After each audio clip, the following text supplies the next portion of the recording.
오늘 우리는 3.1절 기념 예배를 우리 하나님 앞에 드리고 있습니다. 3.1절이 1919년에 3.1절이 일어났으니까 올해로 97주년이 되는 해이게 됩니다.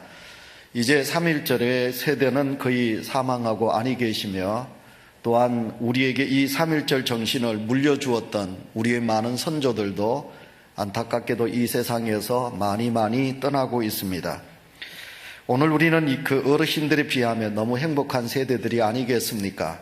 현재 8, 90세가 된 세대들은 참 기구한 인생을 살았던 시대 속에 산 분들이라고 말할 수 있습니다. 우선 그분들은 일제 앞에서 자유를 잃었습니다. 삶의 모든 터전을 빼앗겼습니다. 언어, 말을 잃어야만 했고, 또 아니면 자신들의 이름 또한 뺏기게 되었습니다. 우리 성도님들이 영화를 잘 좋아하지 않는다 할지라도 우리 예수 그리스도를 믿는 성도들에게 부탁합니다. 지금 영화관에 귀향이라는 영화가 상영되고 있습니다. 위안부를 소재로 한 영화지요. 우리 어르신들이 참 비참하게 살았다는 것은 바로 이 귀향이라는 영화를 보시면 우리가 일제 36년 동안 얼마나 슬픈 민족이었던가 하는 것을 그 영화 속에서 우리는 볼 수가 있습니다. 동주라는 영화가 지금도 상영되고 있습니다. 그 영화도 우리가 보면 참 좋겠습니다. 어쨌든 우리의 선조들은 참 슬픈 인생을 사셨습니다. 고난의 인생을 사셨습니다. 그렇게 인내하며 사시다가 드디어 8.15 해방이 되었습니다. 온 산천이 대한독립만세로 참 많이 기뻐했는데 기쁨도 잠시, 이 땅에는 6.25를 겪고 말았습니다. 6.25의 전쟁도 비참한 삶이었습니다. 그래서 이 땅에 전쟁은 두 번 다시 일어나지 말아야 되겠죠. 전쟁은 승리하는 자, 패배하는 자 똑같이 참혹한 것입니다. 그리고 전쟁이 끝나자 찾아온 것은 이 땅에 극심한 가난이었습니다. 저도 50대 후반에 태어났기 때문에 저도 가난에 대해서는 좀 알고 있습니다.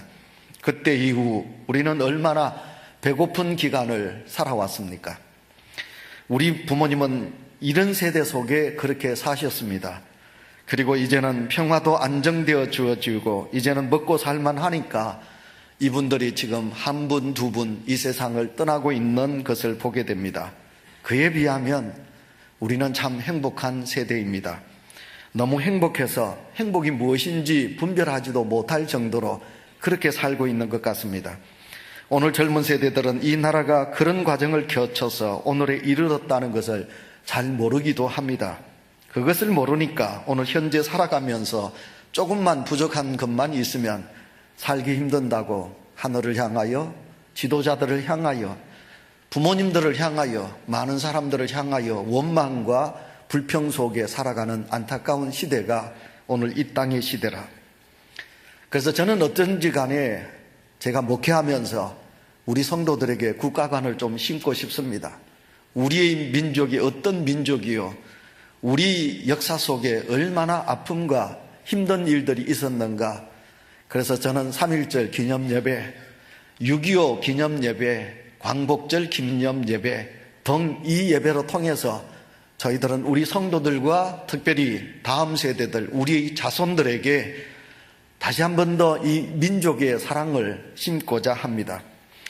얼마 전에 한국 청소년 정책연구원이 발표한 한국, 그리고 중국, 일본 청소년들의 가치관을 조사한 것이 있습니다. 보면서 많이 안타까웠는데요, 제가 여러분에게 한번 소개를 하도록 하겠습니다.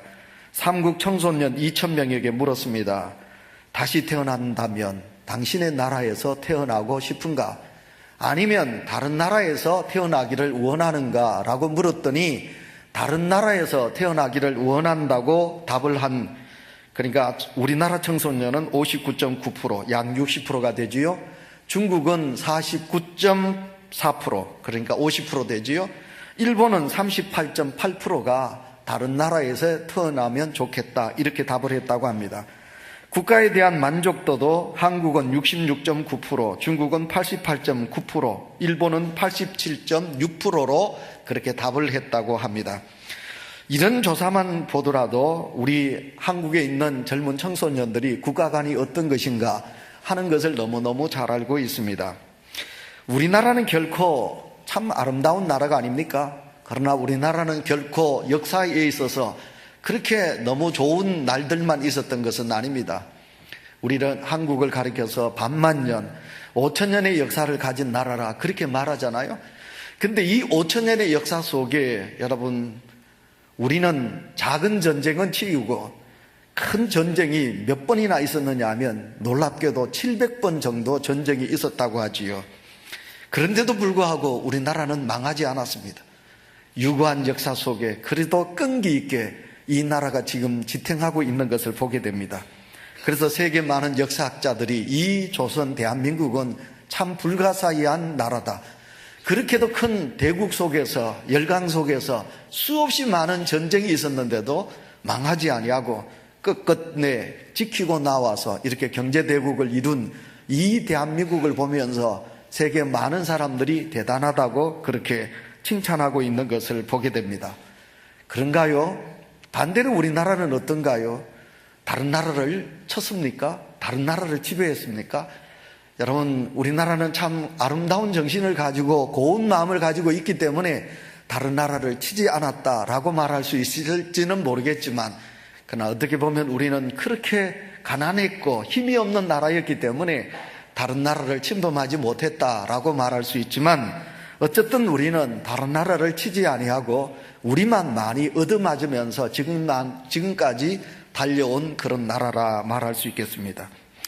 세계 속에 많은 나라를 지배하고 그리고 칼을 가지고 독재하였던 나라들, 사람들은 이 땅에서 그렇게 오래 살지 못했습니다. 여러분, 강한 나라라고 세계를 지배했다고 큰소리 쳤던 애굽이란 나라도 이 역사 속에 사라졌지요. 바벨론이라는 나라도 사라졌지요. 여러분, 아수르라든지 아니면 로마 나라, 이 역사 속에서 사라진 것을 보게 됩니다. 세계 모든 나라를 내 손 안에 넣겠다고 했던 여러분, 몽골의 징기스칸, 그도 죽었지요. 그리고 나폴레옹도 죽었고 히틀러도 죽었고, 그리고 많은 이 땅의 독재자들도 이 세상을 떠나갔던 것을 보게 됩니다.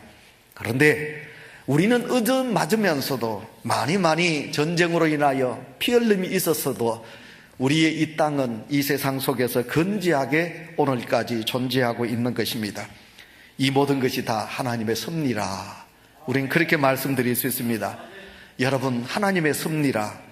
하나님은 약한 자를 사랑하십니다. 약할수록 우리가 하나님을 의지하게 되거든요. 근데 하나님은 고개를 뻣뻣하고 강하다고 하는 사람은, 나라는 별로 하나님이 좋아하지 않습니다. 여러분, 넓은 평원을 보시기 바랍니다. 아프리카 넓은 평원에 많은 동물들이 자기의 생존 경쟁에 치열하게 살면서 풀을 뜯고 있습니다. 그런데 그 넓은 덜에 누가 많나요? 초식동물이 많습니다. 여러분, 작은 양들을 비롯해서 작은 그런 힘없는 초식동물이 풀을 뜯습니다. 그 풀을 뜯을 때 많이 긴장하지요. 귀를 쭉 대서 고개를 높이 들고 육식동물이, 아주 강한 동물이 나를 잡아먹으러 오지 않을까, 그러면서 불안해하면서 풀을 뜯고 있는 초식동물. 근데 잠깐 방심하다 보면 흔한 그런 여러분 호랑이 같은, 사자 같은 놈들이 목을 탁 물고 가는 것을 보게 됩니다. 그러면 얼마 가지 않아서 이와 같이 강한 그런 동물들이 그 넓은 초지를 다 지배할 것으로 생각하지만 그렇지 않지요. 여러분, 초식동물이 대부분 다 그 넓은 땅을 차지하고 있는 것을 보게 됩니다. 예, 이것이 바로 하나님의 법칙이요, 하나님의 섭리라는 것입니다. 그러므로 오늘 예배를 드리는 사랑하는 성도 여러분, 우리나라는 많이 약한 나라였습니다. 그러나 이 나라가 하나님의 섭리 속에 오늘까지 이렇게 지탱할 수 있었던 것은 하나님의 뜻이지요. 그러므로 예수 그리스도를 믿는 성도는 부디 부탁합니다. 우리는 너무 강하다고 내 자신을 강하게도 만들지 마시고, 우리가 너무 강하게 살지 마세요.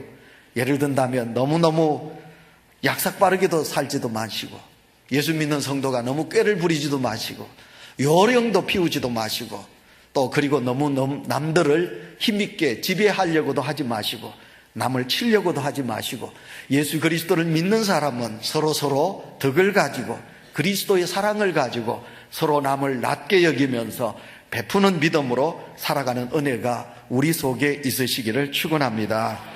여러분, 강한 것은 오래 가지 못합니다. 그래서 설교 때 예를 들면 이렇게 예를 들잖아요. 사람 입을 보시기 바랍니다. 입안을 보시기 바랍니다. 이 입안에는 두 개가 있죠. 두 가지. 첫째가 뭡니까? 혀가 있고, 두 번째로는 이빨이 있습니다. 치아가 있습니다. 여러분, 이 치아가 혀를 이긴다.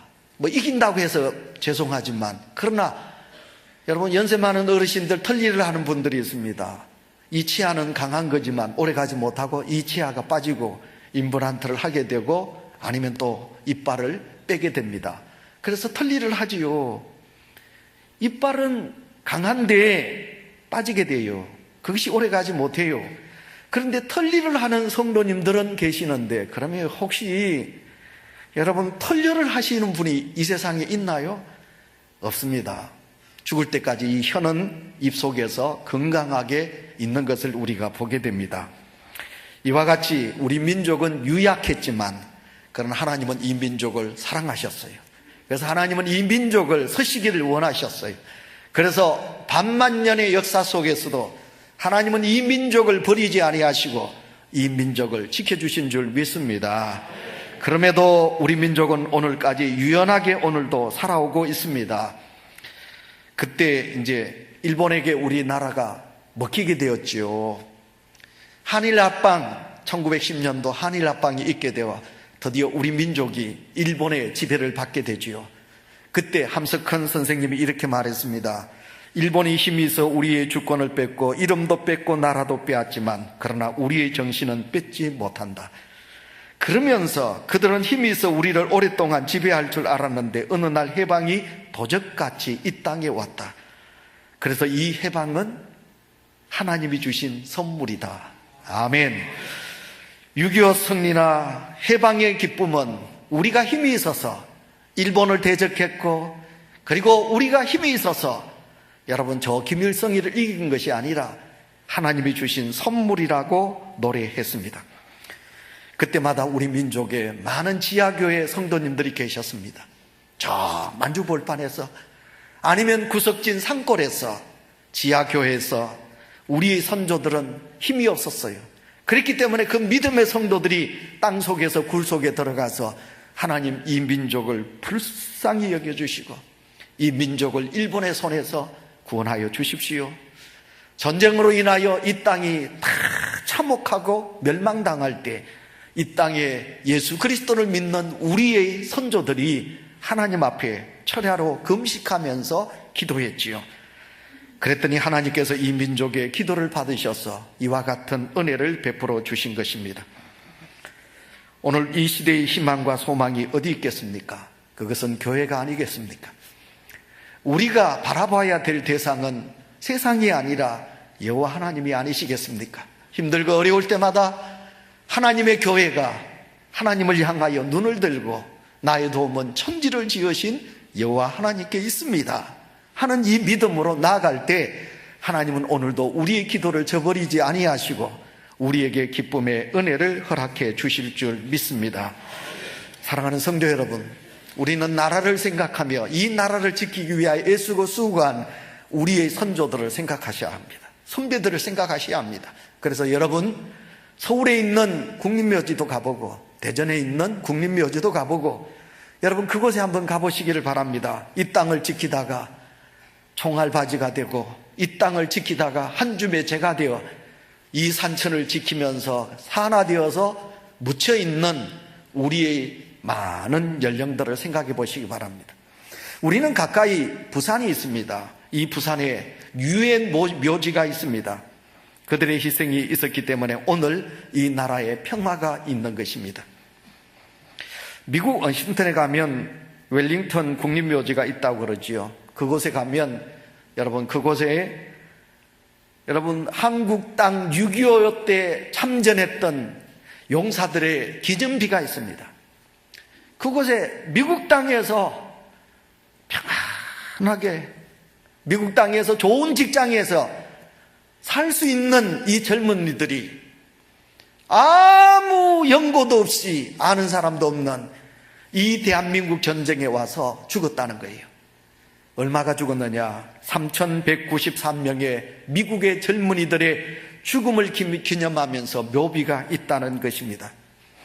그 젊은이들은 우리와 아무 관련이 없는데 이 나라에 와서 그렇게 죽어간 것입니다. 그것을 우리는 무슨 말로 설명할 수 있겠습니까? 한 나라, 한 국가는, 한 공동체는 이런 희생적인 헌신으로 통하여 만들어지고 유지되고 있다는 사실을 우리는 오늘 이 3.1절 기념 예배를 드리면서 우리 자신이 생각해야 되겠습니다. 이제 본문 말씀으로 돌아가 보도록 하겠습니다. 오늘 우리가 읽은 출애굽기 마지막 부분 32장, 이 32장은 여러분 안타깝게도 여러분 이스라엘 백성들의 죄에 대한 말씀이 성경에 기록되고 있습니다. 출애굽기는 40장으로 되어 있습니다. 그런데 25장부터 40장까지는 하나님의 교회를 예표하는 성막에 대한 이야기가 25장부터 40장까지 이렇게 기록이 되어 있습니다.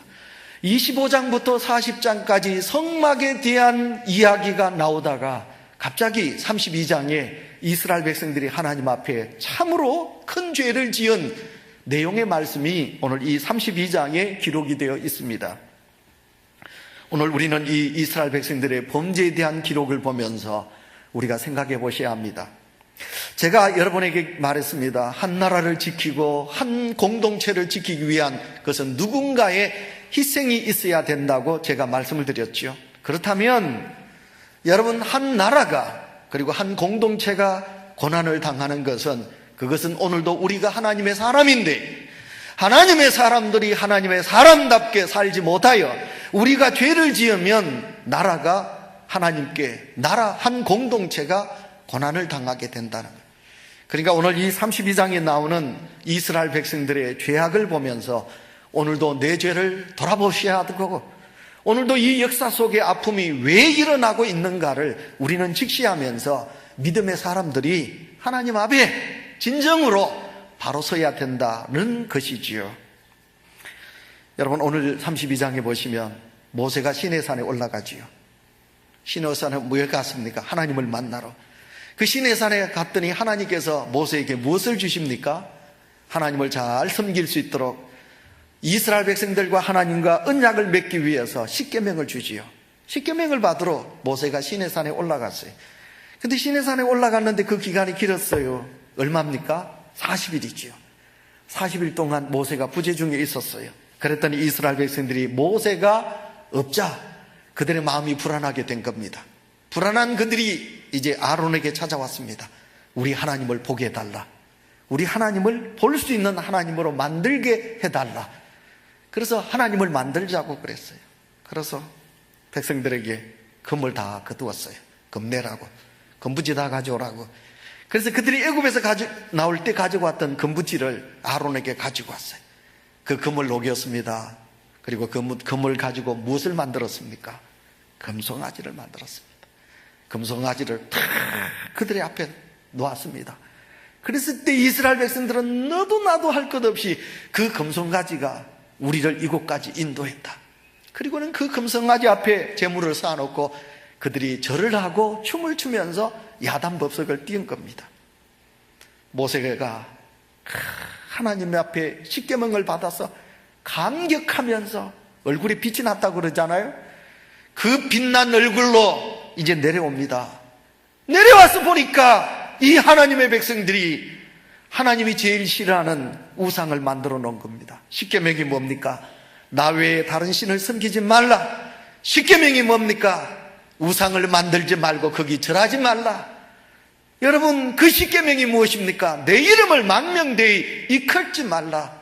안식일을 기억하여 거룩히 지켜라. 하나님을 향하여 너희 백성들아 잘 하라는 그 십계명을 받아 내려오는데 이스라엘 백성들이 지금 하나님 앞에 이렇게 큰 죄를 짓고 있는 것입니다. 모세가 들고 있던 십계명을 던졌습니다. 그리고 모세는 오늘 본문 속에 보면 내 화보다 내가 가지고 있는 이 화보다 내 백성들을 향한 하나님이 더 화를 내겠다. 그래서 모세는 하나님 앞에 엎드려서 오늘 여러분 11절부터 보시면 하나님 앞에 모세가 무릎을 꿇고 하나님 이 백성들의 죄를 용서하여 주십시오 이렇게 중보의 기도가 오늘 이 본문 속에 있는 것입니다. 오늘 3.1절 예배입니다. 우리의 역사를 보시기 바랍니다. 우리가 왜 이런 고난을 겪었을까? 왜 우리가 이런 슬픔의 역사가 있었을까? 그것은 우리가 하나님 앞에 바로 서지 못했을 때 하나님은 이 역사 속에 함께 하신 거지요. 그래서 오늘 저는 이 본문 말씀으로 통해서 세 가지 말씀을 여러분에게 전하고자 합니다. 첫 번째로는 오늘 본문 속에 나오는 이스라엘 백성들의 죄를 보면서 오늘 우리의 죄를 돌아보자. 이스라엘 백성들의 죄가 무엇인가? 이스라엘 백성들의 죄가 하나님을 눈으로 보고자 했지요. 이스라엘 백성들의 죄가 우상을 만들고 그 앞에서 춤을 추고 그 우상이 우리를 이곳까지 했다고 한 것이지요. 모세가 부지 중에 없었을 때 그들은 자신들을 위하여 우상을 만들게 된 겁니다. 믿음은 두 가지 믿음이라고 그러지요. 하나님 중심으로 한 신앙이 있고 자기 중심으로 한 신앙이 있다고. 여러분, 오늘도 우리가 세상을 바라보고 오늘 이스라엘 백성들이 왜 이런 우상을 만들게 되었느냐 하면 그것은 곧 자기 중심의 신앙이기 때문에 그렇습니다. 하나님의 중심이라면 이런 죄를 짓지 않았을 것이다, 그런 것입니다. 자기 중심적인 신앙은 하나님의 중심이 아니라 모든 일, 모든 생각이 자기 중심이라는 것입니다. 이스라엘 백성들은 하나님보다 자기를 사랑한 것입니다. 그들에겐 아직도 여전히 애굽의 근성이 있습니다. 자기 살 길을 먼저 생각하는 노예의 근성이 그들 속에 있는 것입니다. 그들의 이익에 늘 민감했습니다. 기적이 일어나면 와, 하나님, 그러나 조금만 어려움이 있으면 왜 하나님께서 우리를 이곳까지 인도해서 나에게 이런 아픔을 주십니까? 하면서 하나님께 원망하게 된 것입니다. 오늘도 우리가 짓는 죄가 무엇입니까? 하나님을 생각하면 우리는 죄를 지을 수 없지요. 그러나 나 중심으로 사니까 하나님을 빙자한 나의 유익을 위하여 살 때 우리는 큰 죄를 짓게 되는 거지요. 그래서 오늘 우리는 이스라엘 백성들의 죄를 보면서 나의 죄를 돌아볼 줄 아는, 나라가 힘들고 어려울 때, 우리의 삶이 힘들 때 하나님 앞에 내가 잘 바로 서 있는가, 하나님의 신앙으로 내가 믿음 생활하고 있는가, 그렇게 돌아볼 줄 아는 우리 모든 성도들이 되시기를 축원합니다. 두 번째, 두 번째 허락해 주신 말씀은 하나님이 이스라엘 백성들의 죄를 보고 진노하셨다. 이걸 두 번째 우리는 생각할 수 있습니다. 하나님은 이스라엘 백성들이 금송아지를 우상을 만들고 거기 절하할 때 진노하셨습니다. 여러분, 모세는 죄에 대하여 분노하시는 하나님의 마음을 알았습니다. 그래서 14절에 보시면 하나님께 이렇게 합니다. 그래서 하나님 앞에 모세가 엎드리지요. 그래서 하나님의 죄, 하나님 앞에 지은 죄, 그래서 그 죄로 인하여 하나님이 진노할 때 모세가 하나님 앞에 회개하면서 하나님 앞에 이 백성들의 죄를 용서해 달라고 모세가 그렇게 기도하지요. 그랬을 때 14절, 하나님께서는 뜻을 돌이키사 말씀하신 화를 거두어 들이신다고 성경은 말씀하고 있습니다. 그런데 모세는 본문 19절에 보시면 크게 노합니다. 모세가 노하여요. 모세가 노해서 하나님께서 주신 돌판을 산 아래 던져 깨뜨리고, 그리고 모세가 몇 가지 일을 해요. 세 가지. 첫째가 뭐냐면, 첫째는 모세가 그 금송아지를 깨뜨려요. 그리고 그것을 다 가루를 냅니다. 가루를 내서 그것을 물에 타요. 물에 타가지고 그것을 이스라엘 백성들에게 먹이게 합니다. 마시게 합니다. 그러니까 이스라엘 백성들이 그걸 마시거든요. 율법에 보면 여러분, 이렇게 이제 죄를 지었을 때 잿가루를 가지고 물에 타서 마시면 그게 이렇게 나타난대요. 죄를 지은 사람이 마시면 몸이 썩는데요. 그러나 죄가 없는 사람이 마시면 괜찮대요. 그래서 모세가 금가루를 물에 타서 백성들에게 마시게 하는 그 일을 하게 됩니다. 그 다음에 두 번째로는 무슨 말씀이 나오느냐 하면 이스라엘 백성들에게 모세가 외칩니다. 너희들이 누구든지 하나님의 편에 선 사람은 나오너라. 하나님의 편에 선 자는 앞으로 나오라. 그랬더니 이스라엘 백성들이 다 나오지 못하고 누가 나오느냐 하면 하나님을 거룩하게 섬기기 위하여 구별하여 세운 레위 지파 사람들이 나와요. 그때 모세가 레위 지파 사람들에게 칼을 줘요. 그래서 레위 지파 사람들이 칼을 잡아요. 모세가 이 우상을 만드는 데 앞장섰던 죄인들을 찔러라.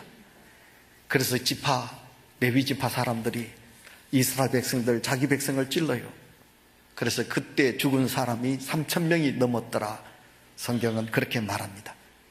자, 여러분, 오늘 이 거룩한 예배에 이런 설교를 들으면 목사님 좀 마음에 선떡하고 어두울런지 모르겠습니다. 그러나 제가 여러분에게 드리고 싶은 말씀, 우리의 죄를 돌아보고, 그러나 자기 죄를 돌아보고, 그리고 이 죄에 대하여 아파해야 돼요.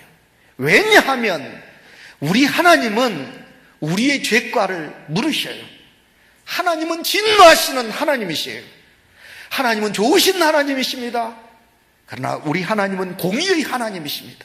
그래서 우리가 예수 그리스도를 믿는 성도는 하나님 앞에 설 때마다 내가 그리스도인인가? 내가 성도답게 살고 있는가? 내가 말씀대로 순종하며 살고 있는가? 내가 정의를 구하며 진리를 행하며 살아가고 있는가? 내 자신을 돌아봐야 돼요. 그리고 성도들은 하나님 앞에서 어때야 됩니까? 죄에 대하여 분노하는 마음을 가져야 돼요. 어찌하여 내가 이런 죄를 지었는고 자기 가슴을 쳐야 돼요. 죄에 대하여 절대로 우리 자신이 무의미하게 살아서는 안 돼요. 예수 그리스도를 믿는 성도는 죄에 대하여 가슴 아파해야 돼요. 그리고 죄에 대하여 분노하는 믿음을 가져야 돼요. 죄를 지어도 죄를 깨닫지 못하고, 죄를 지어도 아파하지 못하고, 죄를 지어도 회개하지 못하면 그건 하나님의 사람이 아니라는 것이지요. 하나님도 죄인들이 다 자신의 죄를 깨닫고 회개하고 돌아오기를 원하십니다. 그리하시면 우리 하나님은 용서하시고 그 죄의 과를 묻지 않는 하나님이시라는 것이에요. 그래서 하나님께서는 용서하시는 것을 또한 반대로 사람이 하나님이 용서한 것을 용서하지 못하는 것도 하나님은 원치 않으신다는 거예요.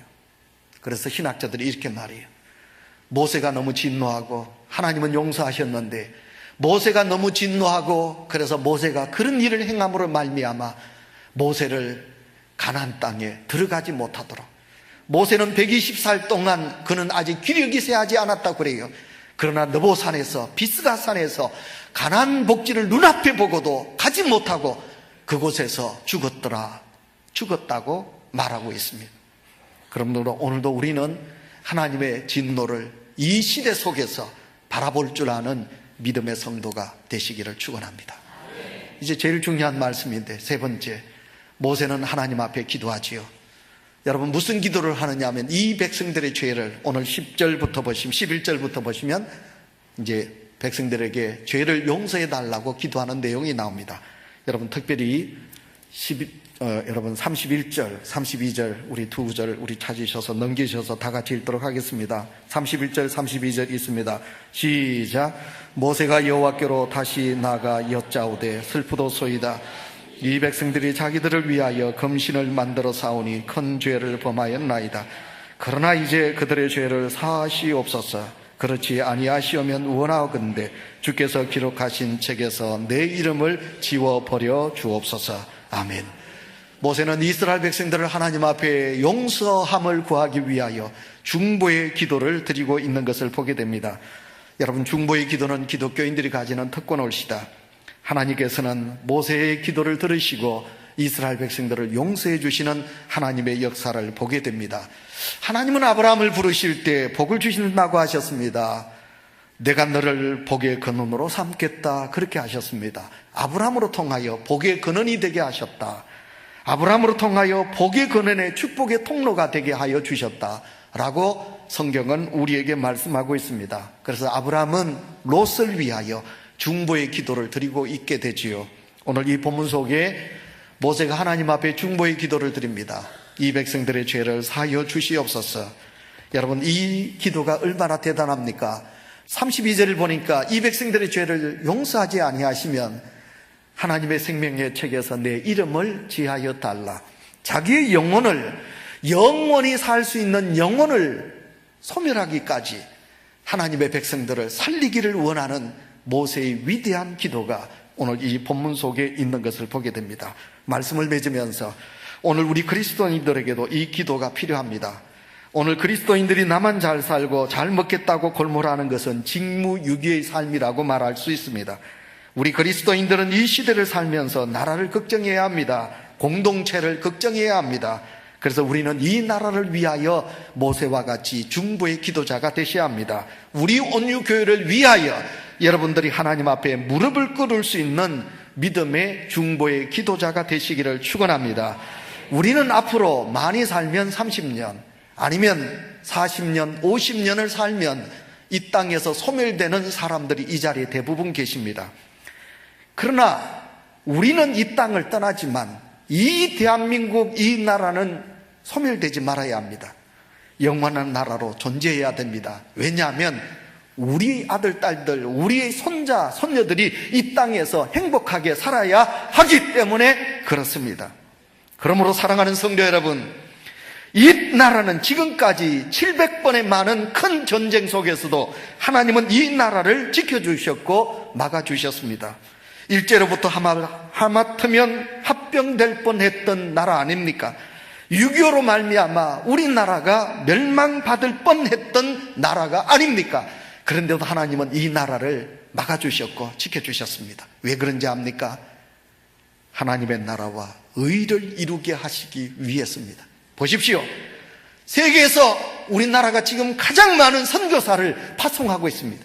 이 나라로 통하여 하나님의 나라를 확장하시기를 원하는 하나님의 뜻이 지금 이루어지고 있습니다. 그런데 여러분, 안타깝게도 자기 신앙, 자기중심적인 신앙, 하나님의 나라와 의를 구하는 믿음이 아니라, 하나님의 뜻을 구하는 믿음이 아니라 내 행복, 내 가정의 평안만을 추구하려고 하는 자기중심적인 신앙이 오늘 여러분 우리 속에 너무 팽배하지 않습니까? 그래서 그리스도의 빛이, 교회의 빛이, 사명이 어두워지고 있지 않습니까? 그러다 보니까 세상 사람들이 교회를 향하여 지탄하고 있지 않습니까? 예수 그리스도를 믿는 성도들이 세상 속에서 본이 되지 못하고 있지 않습니까? 여러분, 그렇기 때문에 하나님이 살려주고 하나님이 지켜주신 이 나라에서 우리가 오늘도 모세와 같이 중보의 기도자로 얻으셔야 합니다. 중보의 기도는 자기 기도가 아닙니다. 중보의 기도는 남을 위하여 구하는 기도올시다. 우리가 잘 사는 것도 중요합니다. 그러나 하나님이 주신 사명의 나라가 되게 해달라고, 하나님의 사명을 이루어가는 한국의 교인들이 되게 해달라고, 더 나아가서 내가 되게 해달라고, 또 내 자녀들이 그런 사명자로 살아갈 수 있도록 우리의 자녀들에게 믿음을 달라고, 그렇게 모세와 같이 하나님 앞에 엎드릴 수 있는 우리 모든 성도들이 되시기를 축원합니다.